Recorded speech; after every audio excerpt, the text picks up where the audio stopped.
Did you know that 70% of businesses fail within the first 5 years? How do you avoid joining this business graveyard? Learn from other business owners who have overcome major challenges and gone on to run thriving businesses on the I Survived Business Podcast. If you're an aspiring or active business owner, tune in now to hear their can't-miss inspiring stories.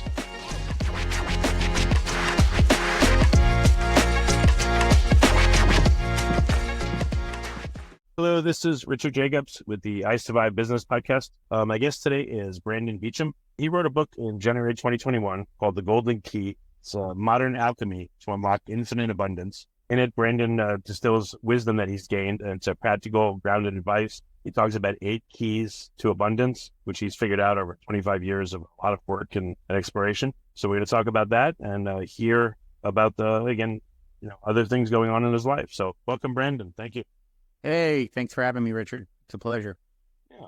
Well, if you would just tell listeners a bit background on yourself, how did you even think to start looking for what you call the golden keys so many years ago? Yeah, well, great question. You know, I was raised in a conservative Christian household in Virginia, and I went to a Christian college, and ultimately I got kicked out of the college. And so, you know, that kind of... Why? Can you say why? You know, it's a very conservative school, and I was too much of a normal kid. I was one of the bad kids, aka normal. And the final thing was I got caught with my girlfriend in my dorm room, and the guys and girls couldn't be in each other's dorm rooms at this college.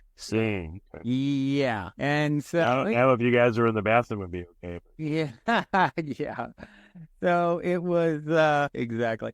So I ended up living in Nashville nearby, and I met someone who claimed to have some psychic or intuitive ability, and I'd never come across that. And she sort of, you know, demonstrated some things that supported her claims, and that got me, you know, really intrigued and sort of opened my eyes beyond my own journey with religion and spirituality, which, you know, I always had kind of questioned some of the things as my brain developed more in my questioning and reasoning, that things that didn't add up. And then, you know, getting kicked out didn't help from school. And so, you know, I was right to explore other ideas, the ultimate nature of reality, if you will. And so I started reading books on metaphysical things and, you know, books like Conversations with God around that time, who I was actually really blessed to have Neil Donald Walsh, the author, on my podcast, Positive Head, recently. And so those books were a big influence, you know, as I started to get exposed to some of the ideas that we are one with the source consciousness that creates and animates all things. You know, as I explored that concept, I can only imagine, because it was my dharmic path to do the work that I do and write this book and thousands of podcast episodes on this matter, and to, you know, that it was sort of like a remembering for me. You know, I just was like, oh, of course it's structured this way. It's so obvious. And, you know, can't everyone see this? And, you know, and then I would just talk to anyone who would listen about it, you know, very excitedly. And that was my life for many years, as I, you know, taught best what I most need to learn, which I think we all do. It doesn't mean you never get the lesson, but, you know, I think there's a lot of that going on in the world, is, you know, us teaching what we need to learn, and everything being a reflection in some way, shape, or form. Well, I also noticed too, like, as you teach something, you get better and better and better at it. It's weird. Right. Like teaching and speaking, you actually learn. It's very strange. That's exactly right. That's why I started doing a podcast 5 days a week on this matter, because it literally is stepping into the vibrational pool that, you know, we're talking about right now. We're drumming up a vibration as we begin to talk about this topic, and everything is vibrational. And, you know, at its core, ultimately, we're, you know, we know that from quantum physics, you know, the particles that make me up aren't solid at all. They're vibrations of energy. So everything truly is energetic like that. And so as I just went further and further down that rabbit hole, it's, you know, it's just been now a 25-year journey. And, you know, I launched my podcast, Positive Head, in 2015 for this very purpose, just to swim in the energy and share frequently. And, you know, it was, for many years, top 5 in spirituality on Apple Podcasts. And so it reached a lot of people, and, you know, so got that positive feedback loop going, and the opportunity to connect with so many luminaries on the show. And, you know, here we are all these years later, and still, you know, it's funny, because you and I talked about it at the beginning, top of this episode, about abundance. And, you know, it doesn't mean I don't have my own struggles with abundance still. That goes right along with, you know, this whole idea of, you know, it's growth is like 2 steps forward, 1 step back for most of us. It's a spiral, and you circle back on things that you think maybe you've overcome, and for a deeper, release and healing around it. And so, and as I said, in our conversation before recording, the quickest way to abundance is appreciating what you have. And that is the surefire shortcut. And that leads to more as well, I believe. And so that's really the biggest part of it.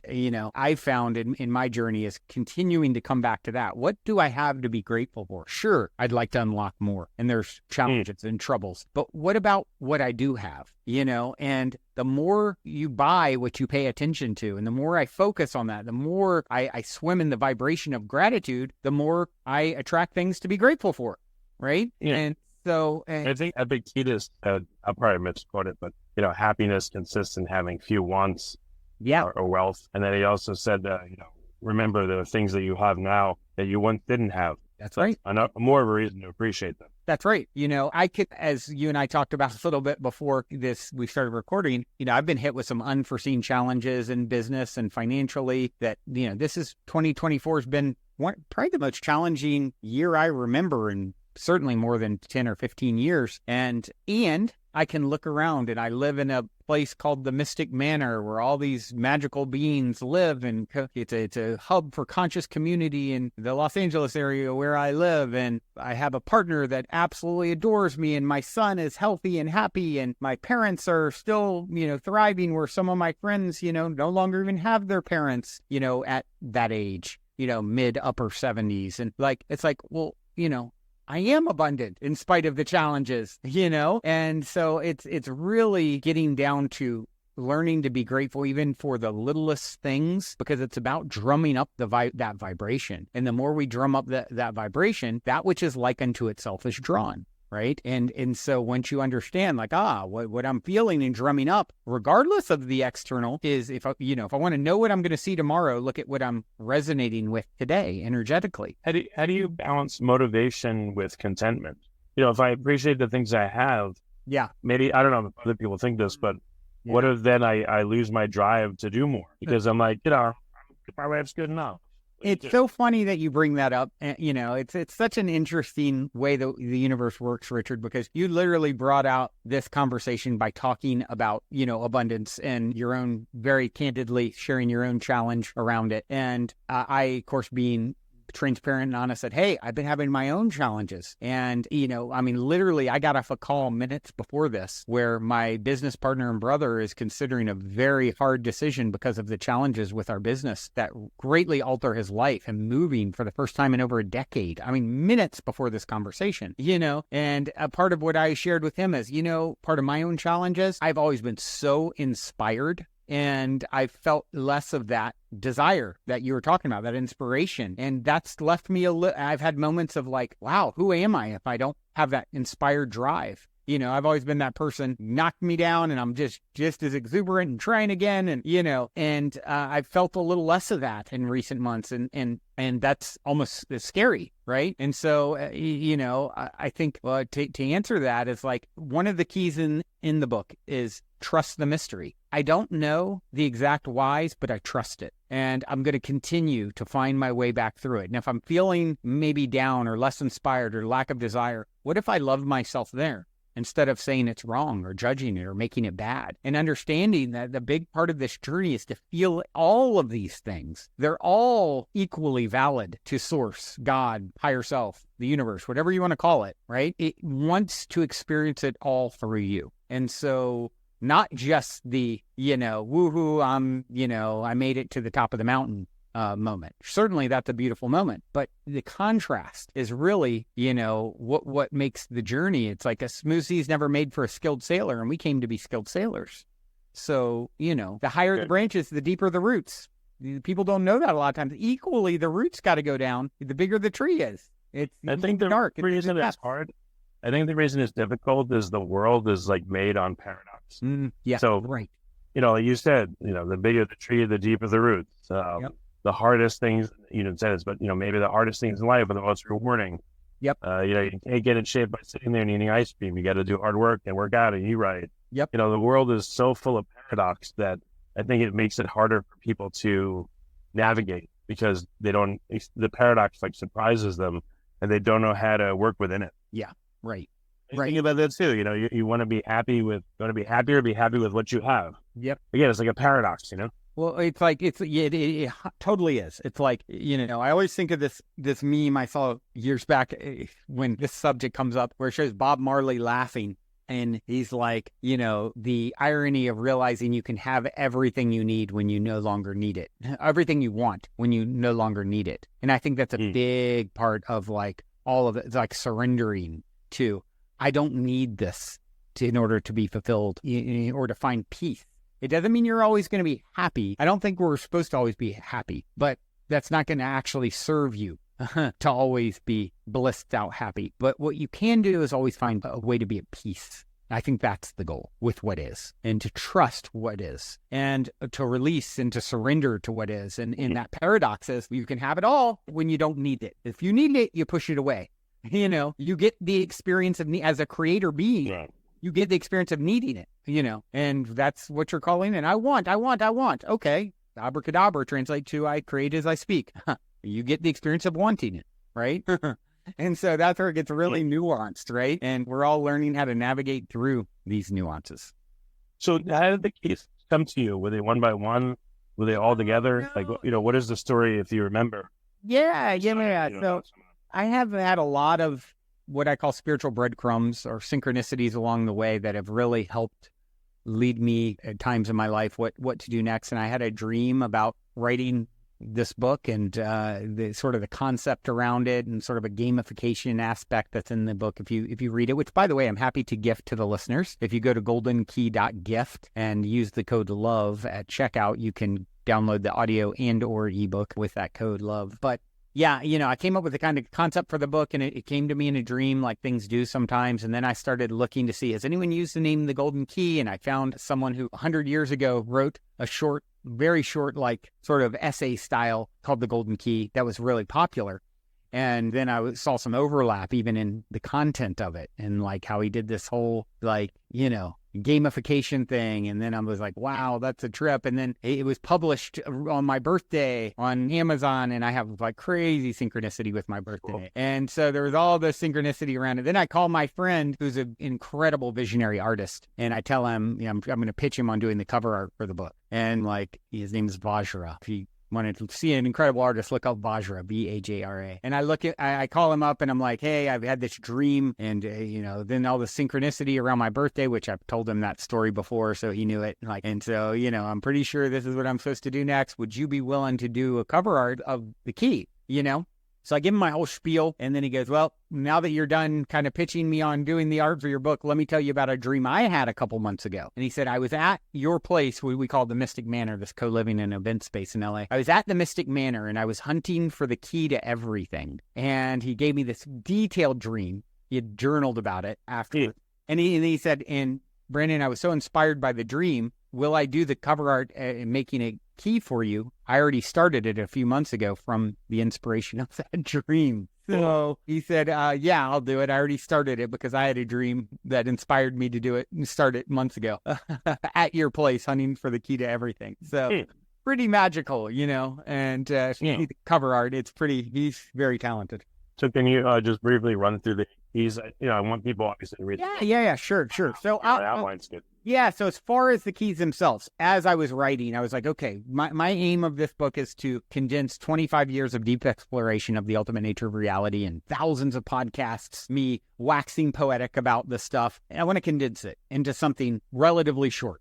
Let's have some keys, let's have, it ended up being about 3 hours to listen to or 100 pages to read. And the keys that I landed on were, I'll just rattle them off. The first key is see the oneness. The second key is know the illusion. The third key is focus your flow. The fourth key is align your intentions. The fifth key is be.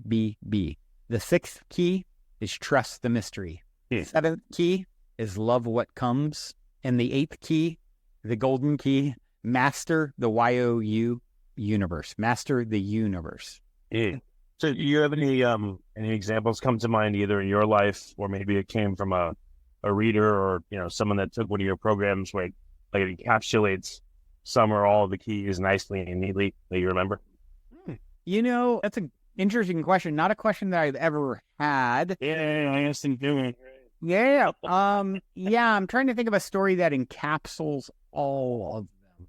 Even some is fine. It doesn't have to be the posted child story, but Yeah. whatever, Yeah. whatever comes to mind. Well, let me think about one that would, I'll say this. With Master of the Universe, it's something that I've seen it really have a powerful impact on a lot of people when they start to understand this basic idea that I've shared with a lot of people, is this.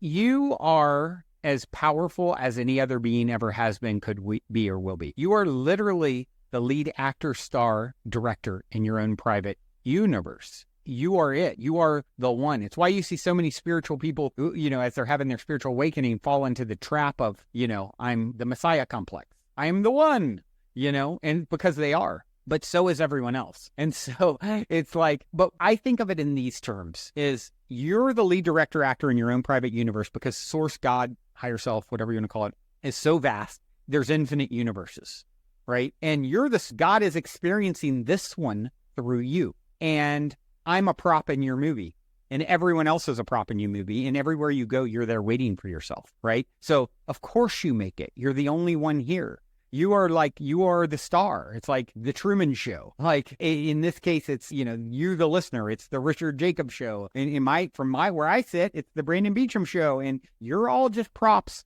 reflecting me back to me in some way, shape, or form. So when you can really land on that you are the universe, it is literally everywhere you go, you're there waiting for yourself. That is such a profound shift for people to really sit with. And so anyone who really taps into that in a way where they can feel it in every cell of their being, that's the nature of the situation in which they find themselves. It is. How do you balance that with narcissism? Right.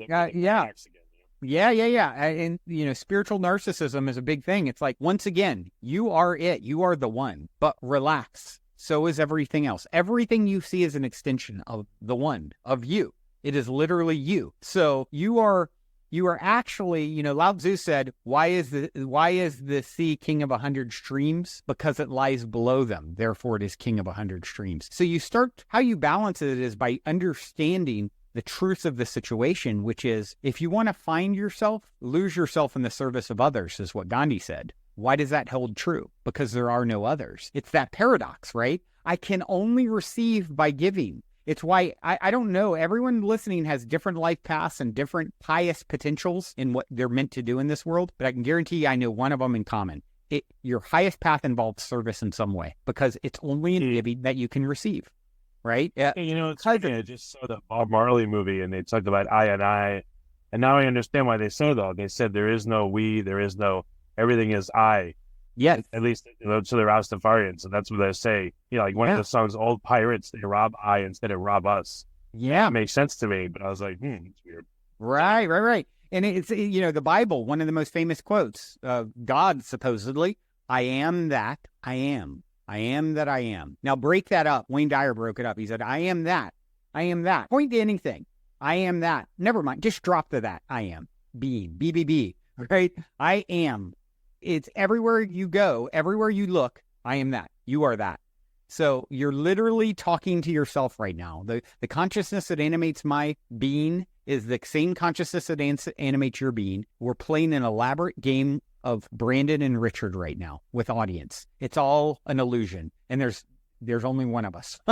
And this is the game that Source plays with itself throughout eternity. And so, yeah, if you get too twisted on that, you can really fall down a narcissistic trap. But if you really understand it, you realize it's the same way of someone who achieved Christ consciousness, like a Jesus, for example, right? Jesus never said, worship me and make a religion around me. He said, I'm going to wash your feet.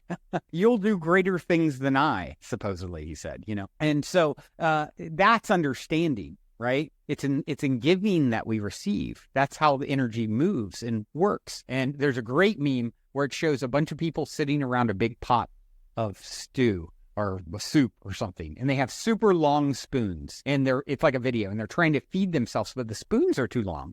It can't fit it back to their face, right? And then they realize, the way to do this is we're sitting around this giant pot. I can stretch mine across and feed the one across from me, and we can all feed each other. And that's really what's going on. Once you get... Well, that's what I was going to ask you, is how does this help anyone to say that, they are everything? You first, like, how does because that... now, how it helps is now when you're looking, all is literally one, act accordingly. That's it. That's the only rule. All is literally one, act accordingly. If the person on the street is you, it's literally you pretending to be something else, how would you behave? How much would you care about what's happening to them or how you impact them? Knowing that energy always whatever you put out is coming back to you. Whatever you do to another, you're doing to self, and you must feel the energetic repercussions of that. It's the way it goes. If you punch someone in the face, you're punching yourself in the face. That's right. You're hurting yourself. You're always doing it to self. All is literally one, act accordingly. What would you do if it was all you? And once you start experimenting with that, everywhere I go, I'm there waiting for myself. And I start acting as if that's the case and making decisions from that vantage point, watch the magic that unfolds. And results, we all know, speak the loudest. I can claim all kinds of stuff in perspectives and philosophies and ideas. What kind of results did it get you? I challenge anyone to start acting as if everywhere they go, they're waiting for themselves. And it's all an extension of self. And act as if and see what kind of results it gets you. Okay. I don't want to drag it out too long, but maybe one more key that you feel like has been really impactful for people once they get it. Maybe a story around it. Trust the mystery is a big one for me because, my little human is playing checkers and my higher self is playing chess. So I think I know what's best for me or what I want or what's going to get me to where I should go next. But really, my human is playing with a limited amount of data, and it has an agreement with a bigger part of myself, I believe, right? Like a soul contract. Your higher self is helping to orchestrate from beyond the veil. And so if that is indeed the case, it's like, okay, I'm here to experience what's meant to be experienced. I'm here to choose where I can and exert influence where I can and do the best that I can with the information that I have with a very healthy sense of detachment, because really I know enough to know I know nothing. And when a person, the biggest thing, one of the biggest things that someone can really shift their whole life around. Acting, we talked about acting as if you are it. It is you. Everywhere you go, you're there waiting for yourself. You are in your own private universe. And add to that the idea that everything is happening for you, not to you. I know that everything is happening for me, not to me. And that changes everything. I trust. I can't always connect the dots as to why. What the question is, something I don't like. Why is this happening for me? What can I learn from this? Where is the silver lining? This lump of coal is going to be, I believe, transmuted into a diamond, which that's all a diamond is coal that held up to pressure really well, right? So why is this happening for me? Once you understand that life is happening for you, not to you, and you're trusting the mystery, you have really tapped into superpower. You're doing what all the wisest sages have figured out. And once again, try it and see what kind of results it gets for you. And I like that, because if life is happening to you, then it's like you're helpless. Nothing. Right. What can I do? It's happening to me. But if life's happening for you, then you have a chance of directing it and being cognizant. And like you said, if something's happening for you, there's a reason. It's not like this experience, whether good or bad. Yep. If you bother to try to learn from it, you're supposed to, because it's happening for you. It's got to help you in some way, even though it seems like it's hurting you now. Yeah, and what's good or bad, right? Like trusting the mystery. Like, have you ever heard the story of the Taoist farmer? No. By any chance? I'll share it real quick if we have time for it. Sure. So Taoism is, basically a very, very closely aligned philosophy with everything that I'm sharing and we're talking about here. And so here's a man who's a farmer who, looks at the world through this lens, right? In reality, through this lens. And one day his horse ran off on his farm, and his neighbors, who did not look at the world through this lens, come to him and say, "Oh my gosh, your horse is gone. That's your one horse, your most important asset for your farming. You're in trouble. You've got a big problem without your horse." And the Taoist farmer, looking through this lens of trusting the mystery and know it's happening for him, not to him, even though he can't connect the dots in this moment, he just looks at him and says, "Well, maybe so. Maybe I am in trouble. Maybe it is the biggest problem ever. Maybe not. Maybe so. I don't know." Next day, the horse comes back with another horse. And the lucky farmer. Now he has double the horsepower. A wild horse followed him back. And the neighbors see this, looking through the very, surface level perspective, say, oh my gosh, we thought you were so screwed yesterday, and now we realize you are blessed. You have double the horsepower. Taoist farmer says, maybe so. Not attached, right? Just here for the ride. Observing, learning, doing my best with what I got. Then his son, his only human helper, he wanted to try and tame the wild horse. And he got on, and the horse threw him, and he broke his leg. Neighbors see this, come over and say, oh my gosh, we thought you were screwed when you lost your horse. Then we thought you were blessed when you got a second horse back with him. And now we know you're screwed because without your young son as your only human helper, there's no way you can handle the farming. Maybe so, is what the Taoist farmer said yet again. Next day, the military comes around to gather up young men to go to war, to be on the front line, sure to die. They come to the Taoist farmer's house to gather up his perfect aged son for this battle, and he's laid up with a broken leg, and they have to pass him by because he's of no use to them. Neighbors come over. Oh my gosh, we thought you were screwed. Then we thought you were blessed. Then we thought you were screwed. Now we know you're blessed. What did the Taoist farmer say? Maybe so. Then they stone him to death. Then they stone him to death. And they ate his body. No. So, I love that story because it really, here we are judging as if we have even a slightest clue, just learn to trust. It's happening for you, not to you. And your job is to, Charles Bukowski said, all that matters is how gracefully you walk through the fire. Let's be graceful and understand the basics, which is it's happening for you, not to you. And you're here to figure out how to be more graceful and to become a skilled sailor. And that is going to require rough seas sometimes. Okay. Well, I guess last question, and I want to tell people where they can get the book, recommend your podcast, and everything. What kind of feedback do you get from people that have gone through it? And, are they able to figure this out, the 8 keys, or, do they need a lot of help implementing the 8 keys in their life? Do you have a follow-up?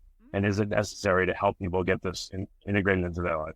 It's a great question. I have exercises that people can perform in the book as an ongoing amplification of the abundant energy, if you will, and to drum up more abundance, whatever form, because there's so many forms, not just financial. And so there is that sort of written into the book, if you will. And I think it's relatively easy to digest, and I like to think it's fun to read, and I actually narrate it if you listening to it. So I think there is a certain vibrational frequency throughout it that people find easy to digest and relatively easy.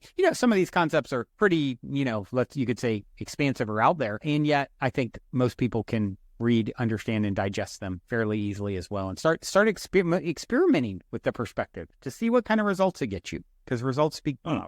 Okay. And let's restate the name of your podcast and where they can get the book as well. Yeah. The name of my podcast is Positive Head, and you can find the Positive Head podcast, anywhere you get a podcast for the most part. And the book, if you go to goldenkey.gift, and you use the code LOVE, LOVE at checkout, you can get the audio and or ebook. Okay. Well, very good.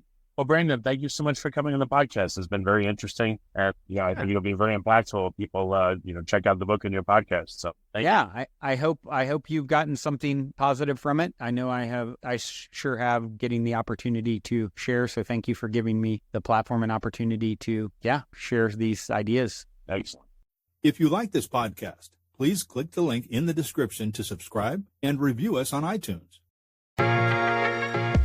Now that you've heard from active business owners who have overcome serious challenges, consider implementing what you find useful to help your business not only survive, but thrive.